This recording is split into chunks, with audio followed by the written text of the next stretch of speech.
Now we will hear from the other side of the aisle, my good friend Shelley Berkley from the great state of Nevada. Also want to acknowledge Dave.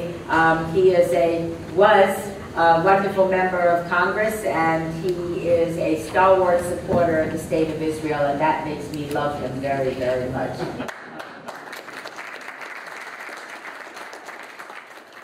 I wanted to acknowledge all of the people that are instrumental in bringing us together today. I think it's very important work that we do, and especially to my good friend Eliot Engel, who I believe was the first author of the legislation many years ago before I came to Congress to move the American Embassy to Jerusalem. I pride myself on being one of the strongest supporters of a strong American-Israeli relationship in the United States Congress. It gives me purpose, and it gives me a sense of responsibility of why we are here today. It is ludicrous to me, ludicrous, that we have not moved our embassy years ago. Had we done it when Eliot first suggested it and first introduced legislation, I believe we wouldn't be in the mess that we're in today.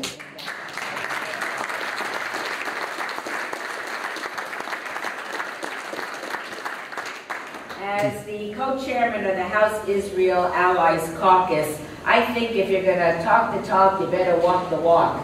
If the United States of America is Israel's strongest ally, as we should be, given the fact they are the only democracy in the Middle East, and given the fact that they are our strongest ally, they vote most consistently with us. With any other country, Israel votes most consistently with us in the United Nations. What more could we possibly expect from an ally? Let us stand with our ally, make the statement that we should have made years ago, move our embassy, and let the world know that the United States of America is side by side in lockstep with the state of Israel, two great democracies. Yeah.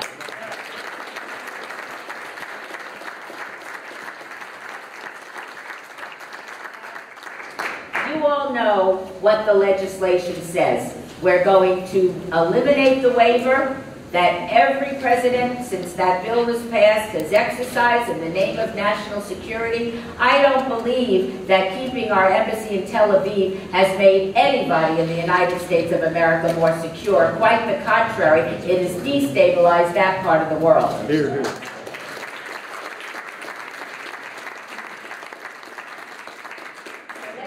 Talking about this, let's step up to the plate. I came in at the tail end of Mr. Burton's remarks when he exhorted everybody to speak to your member of Congress, speak to your senators, tell them it's time we move this embassy, tell the world where the United States stands, eliminate a lot of problems for the state of Israel that is a consequence of having our embassy in Tel Aviv. And if I thought for a minute all of this was about a two-state solution, I may have a different opinion.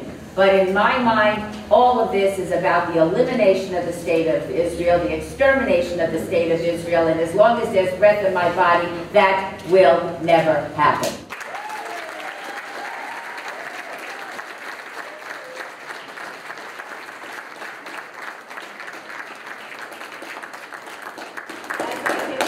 Let me acknowledge Doug Lamborn, who has been just most stalwart supporter and a wonderful friend of mine, and his wife is just to die for. She's so great.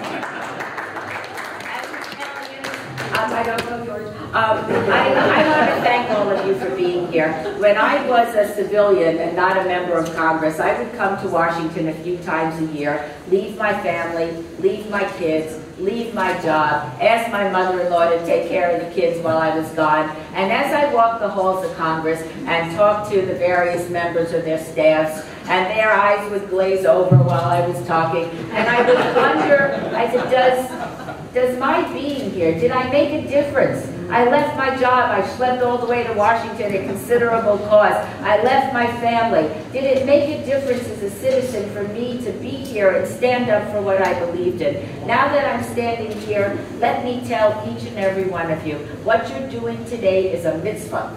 It is important for you to be here, to walk those halls. Let the members of Congress and Senate know exactly where you stand. After all, we are all answerable to you. Thank you all very, very much.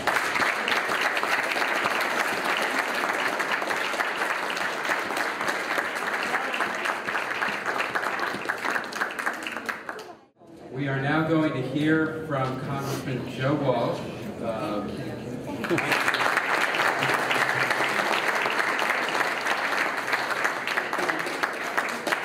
Dave, thank you. I'm only a freshman, so the rule is I get 30 seconds. So I'm going to be brief. I agree with everything she said.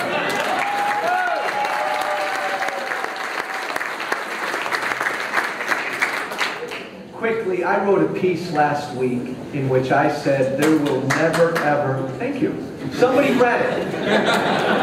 There will never be peace in the Middle East until we have a paradigm shift. As long as the United States is an honest broker between two sides, as long as we're some basketball referee between two sides, we will never get peace.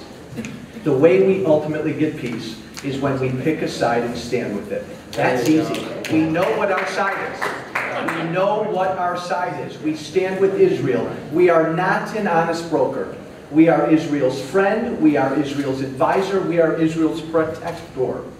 And we, standing with Israel, do not negotiate or talk with another side until they acknowledge our right to exist, until they quit teaching their kids to kill us, and until they stop targeting our citizens. When they do those things,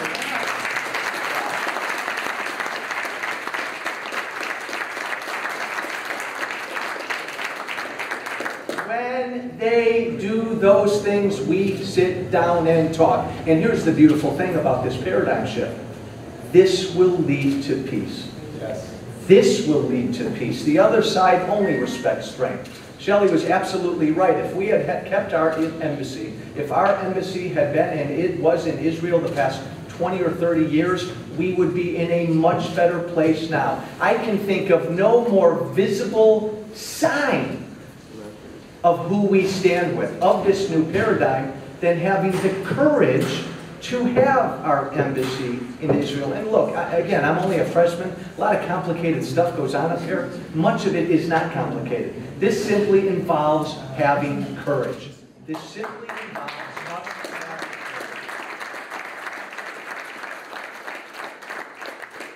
courage. We recognize Jerusalem as the undivided capital. Enough of the recognition. Act upon it. Only when we act upon it, only when we're no longer afraid about offending the other side. I'm not afraid about offending the other side. I've said in every speech I've given, my name is Joe Walsh. I'm a Republican from Illinois. I am pro-Israel first and pro-peace process second. Until we make that our equation, we will never get peace. Thank you very much.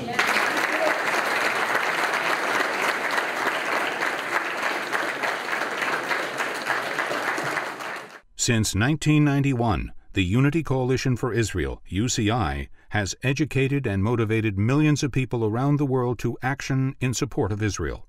UCI is an alliance of Christian and Jewish organizations and individuals working together to ensure the sovereignty, safety, and security of Israel, America's only reliable democratic ally in the Middle East.